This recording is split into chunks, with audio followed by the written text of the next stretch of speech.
Okay. Governor Simon Palin, we are very happy and excited that you are here to protect the special event from us. Thank you.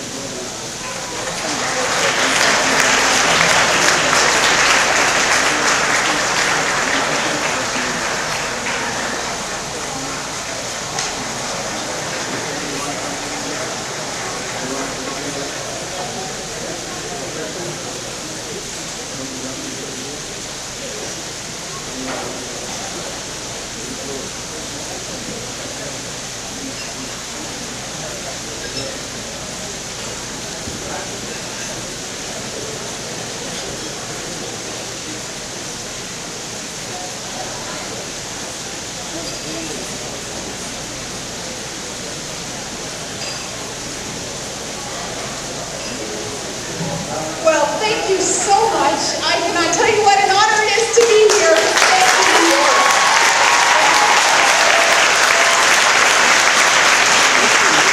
Oh, I appreciate it. Thank you so much. And thank you for the good job that you are doing tonight. I admire her greatly. It was my aspiration in life to grow up and be the first woman sportscaster. She was the one, though, who took my place. I found out that growing up in Alaska, at about the time that ESPN kicked off, that you have to move to Bristol, Connecticut to be a sportscaster. And at the time, Willow Bay and Ann, there were a couple of others really breaking ground in that arena, women sportscasters. So instead, I had one daughter named Bristol, one daughter named Willow. That was kind of my, my substitution, but a good substitution. But it is so good to be here. And IGHL, I just so admire you, the great efforts that you have put forth for 30 years to make our world a better place. Thank you. Very, very good to be in New York. My husband Todd Palin is here, and I am so glad he traveled with me. And my sister Heather and her 14-year-old son Parcher, they're here somewhere. Parcher, who has autism, he has had just about enough of all of this. So they went outside for a while, but we were honored this morning to get to participate in an Autism Speaks walk in another part of New York, and that was really great for Carter to get to see that, yeah, there's a whole lot of people out there who share with him some of the challenges he's dealing with and that he's overcoming, living with and overcoming, and that was great. And my daughter Willow, who is here also, and I'm not quite sure where she is. She may be out on the lawn also. We can't get enough of this wonderful weather. This climate is so beautiful. Please don't just take it for granted, New York, what you have here. We got to sit through at least part of the New York Yankees game today, and I hear that we won. That's great. And sitting there in that beautiful sunshine, I thought too, I hope that truly you don't just take it for granted what you have here. It is a beautiful part of our country, a very, very patriotic part of our country too. And I appreciate those of you who appreciate our young men and women serving overseas, especially on this weekend as we honor those on D-Day.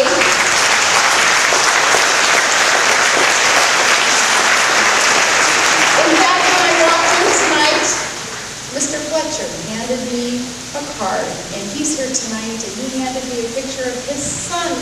And Mr. Fletcher is a Gold Star dad, which means he was a Blue Star dad, and I'm a Blue Star mom. My son is serving over in Iraq right now. Well, we have to exchange that Blue Star for a Gold Star.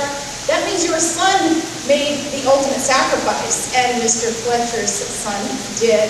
And I have to thank him for his family sacrifice, for fighting for all of us, for our freedoms and our democracy and our security.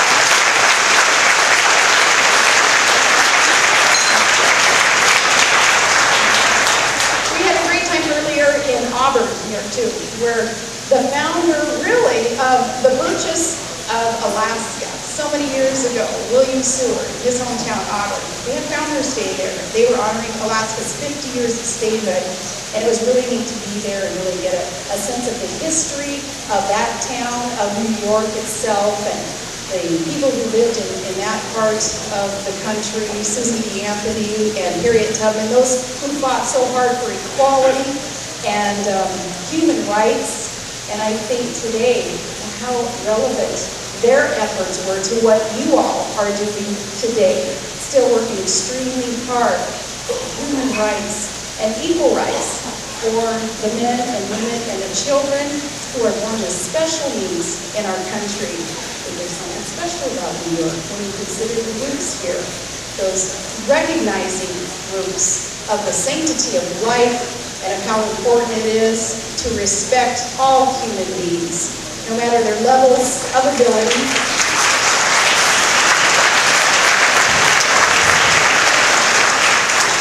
To me, that is what I really sensed the last couple days in New York. So thank you so much. I'm just so happy, honored to get to be here. And thank you, Walter, and thank you, Connie, for all that you have done. And to your staff, great examples that you are for the rest of the nation. As other group homes, too, are seeking to provide services for others, they need to look here at the successes that you've had over 30 years of very, very hard work. I congratulate you on your success, giving care to hundreds and hundreds. And you've had hundreds of caregivers, and their efforts, too, certainly not going unnoticed. I appreciate the caregivers and recognize that without them, the people whom you are serving would have such really a tough life. So my heart goes out to them and in great appreciation. There will be a special place in heaven for you, Walter, and for Connie, and for all of you who work with our community. And I thank the Board of Directors of IGHL and to the families gathered here tonight who share a particular bond with us, with Todd, and with me, because God has placed in our care, too, a child who needs us just maybe a little bit more than our other children. And you have honored me and my family, and we are so pleased, really, to get to be with you. I'm humbled that you would honor us. And it takes us aback, Todd, and we need to consider that we would be honored, because I'm sitting here listening to the things that Walter has accomplished and the board is accomplishing, and I haven't done that. I haven't even really begun to take those steps that I really would hope that all Americans would want to take to better our country, for that community filled with the beautiful special needs individuals that we have. But I thank you for this honor. And as I said, today, being able to walk for Autism Speaks and having a son born with Down syndrome, it's a whole new chapter of our lives. I tell Todd that God has blessed us, and we don't ask, why me, why us? We say, at this point, finally, and to be honest with you, it took a while for us to get to the place of being able to say, thank you, God, for allowing us to recognize the special needs community. Without Trig, I don't think that we would ever have had our hearts and our minds, our souls, ourselves opened up to the passion that you all have and have had for many, many years for the special needs community. Without Trig, I think that would be absent from us. So I am at a point in my life where I thank God for He blessing us with this bundle of joy, who is this typical rowdy little 1-year-old now. In fact, Trig, so he's born with Down syndrome, a couple holes in his heart, and so unlike our other kids, our first 4, so healthy and robust. And then here comes little tiny Trig, and I think, oh, he's just going to be just this precious little thing, so fragile. And no, if you see him today, if you would think, yep, typical little toddler, soon to be. Rowdy as heck. We couldn't bring him on the airplane because he was going to kind of disrupt everybody else. We get to meet up with him in a couple of days, but just so blessed to have this child in our lives, because what God has shown us through Trig is that, yes, every single person has purpose, no matter their developmental ability.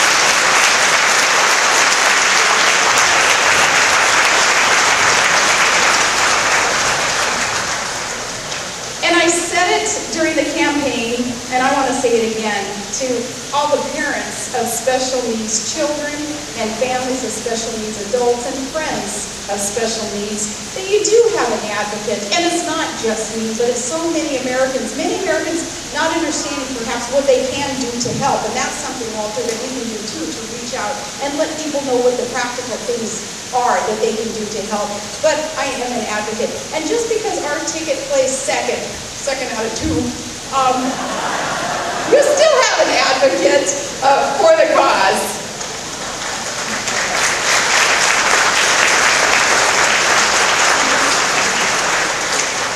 You know, it's refreshing too. It's nice to know that the cause, this being a nonpartisan issue. I look at this and I think, okay, the research that is needed and the support services that are needed and deserved the special needs community. Maybe this can be the unifying issue in our country, and our country needs to unify.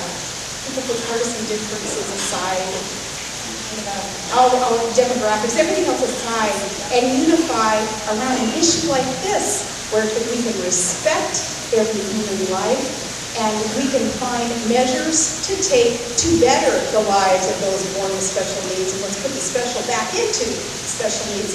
Maybe that is what it can be that unifies our country, and Walter and Connie and all of you, let's do all that we can to get America to that place where we do want to work together for such a worthy cause. And I may be several thousands away in my home state of Alaska, but I guarantee and promise you, yes, you have an advocate still. I will do all that I can, especially with my beautiful baby boy Trey.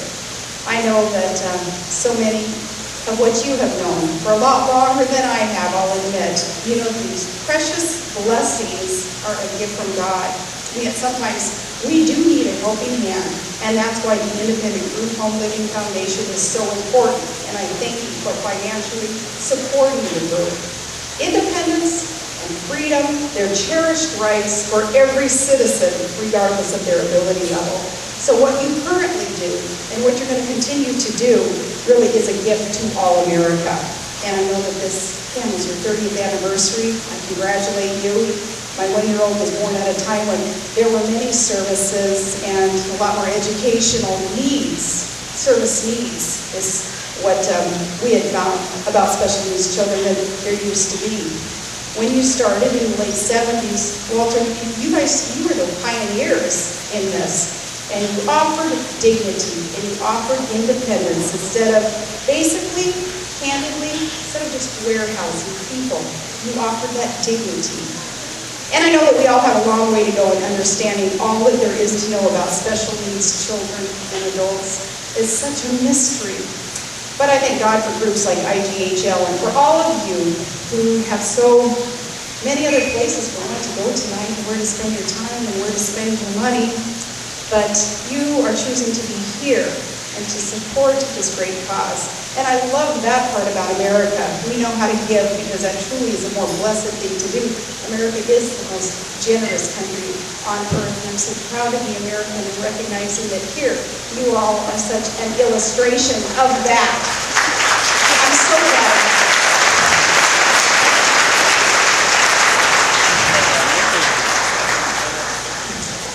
I know that there are other recognitions tonight, so I will wrap up, but just reminding you that yes, I am so honored to get to be an advocate. The Palin family is, and I would invite you to come visit our beautiful state, which is celebrating its 50th anniversary of statehood, which has also brought me to your great state to celebrate that together. Yes.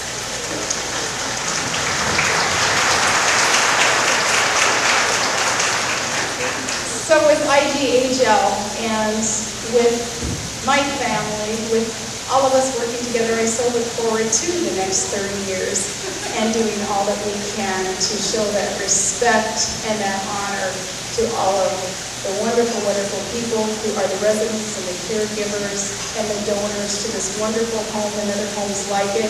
I just say God bless you. God bless you, New York, and God bless America. Thank you. Thank you.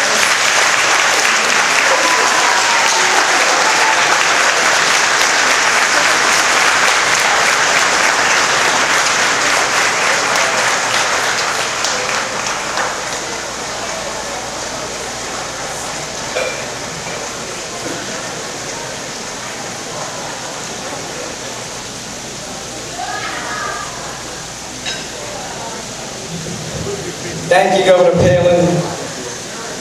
Have a safe trip home. It was truly our pleasure to have you here with us tonight.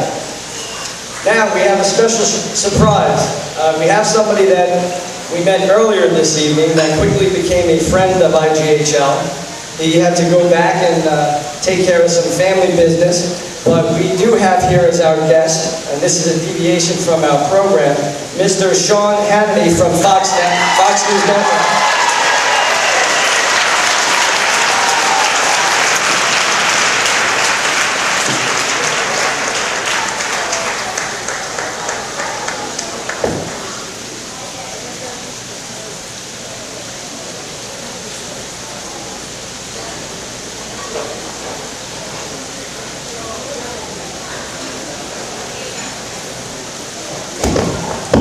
Okay, we're back.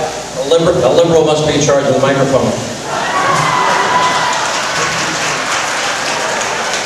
You know, as Governor Palin leaves, they got on a very, very tight schedule, and for them to come all the way from the great state of Alaska, which provides so much energy for our country, and she handled herself so wonderfully on the campaign trail, and gave this entire speech without a teleprompter.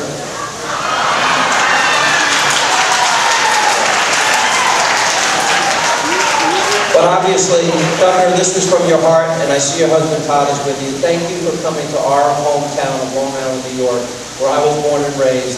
And it's an honor to have you here on the 30th anniversary. Thank you. God bless you. And thank you for being here. Thank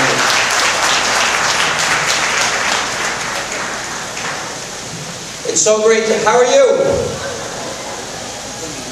All right, let's get to Barack Obama. Now...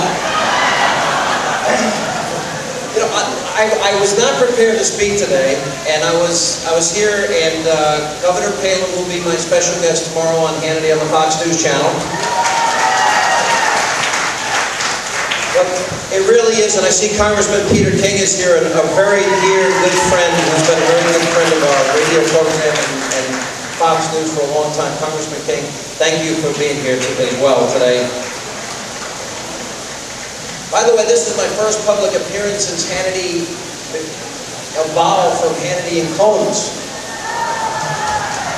I know you miss Alan about as much as I've missed Bill Clinton. Boy, there's going to be some liberal in this audience saying, we didn't expect this. No, I come here not as a political person, but Alan, I can finally tell the truth, because, you know, Alan is about to embark on a new project that we haven't announced yet. And so publicly, we haven't really given the real reason for our separation, but actually Alan and I stopped speaking after his last birthday, which was about 2 months before Hannity and Combs ended. And I thought I was doing the right thing. I did it. Alan has been a dear friend. We've been on Hannity and Combs. Thank you for watching Fox News, the #1 news channel in America. Thank you. And so Alan's birthday was coming up, and I wanted to do something special for Alan. And I used every political connection I had. I called Congressman King. I called every senator that I knew, everybody that I've ever interviewed. I spent a lot of money because I'm a Long Island Republican. What little they leave us behind. And I said, I wanted to do something. And I gave Alan this gift, and he hasn't spoken to me since. And I know you guys didn't know what it is. I got him an all-expense-paid hunting trip with Vice President Dick Cheney.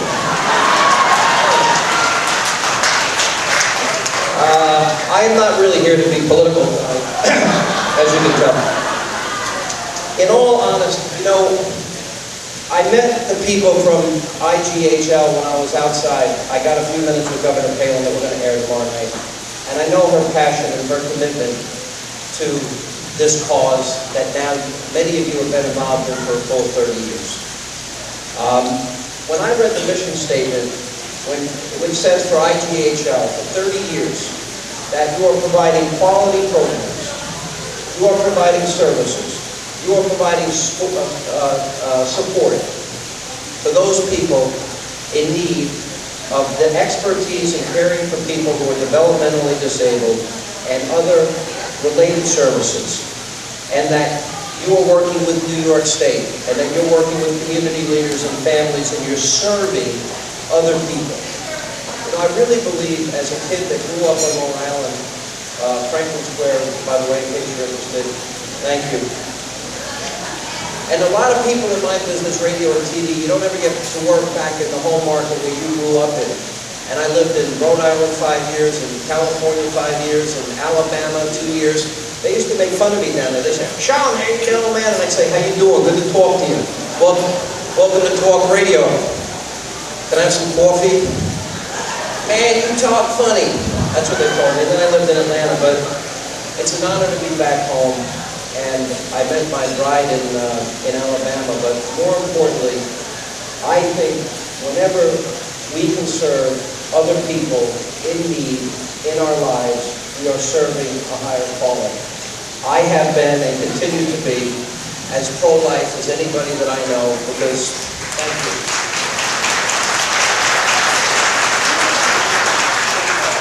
Because I believe that, as our founding document says, we are all endowed by our Creator.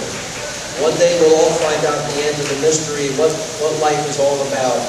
But I know this, that when we give back and we serve other people, as you're all here tonight for the 30th anniversary, I just really wanted to say in very short terms, thank you for looking out for people that God has brought to this earth for all of us to love and to be loved from.